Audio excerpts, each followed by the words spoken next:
You're only as strong or as powerful as you're able to control. Meaning, if I'm talking glute extension, I can only use my glute max to kick my foot backwards powerfully and efficiently as long as my rec fem and psoas, or my hip flexors, are able to act as a braking mechanism to control that range of motion.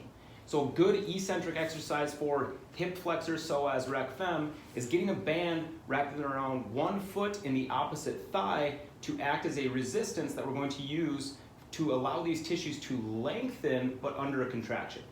So what I'm going to do is get a band around one foot, my left foot, and my right thigh up above the knee.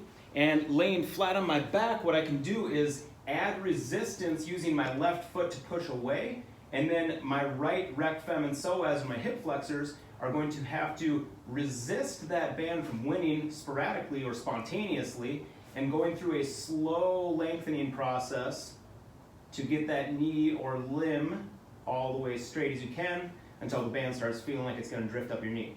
What I also like doing is grabbing a weight or a post, anything above you, and by grabbing onto this and engaging my upper abdominals, so I'm pulling my rib cage down to the floor here, we're only assisting in the intra-abdominal pressure and thus helping that psoas and rec fem, or your hip flexors, go through that lengthening eccentric process.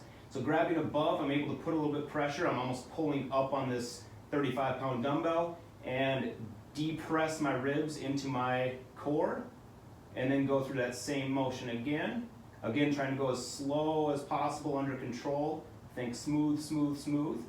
And we can either go through a concentric comeback to get back to our starting position, or I can get all the way down to this bottom position, decrease the pressure from my left leg, come back to center, increase that pressure again, and go through the same process, nice and slow.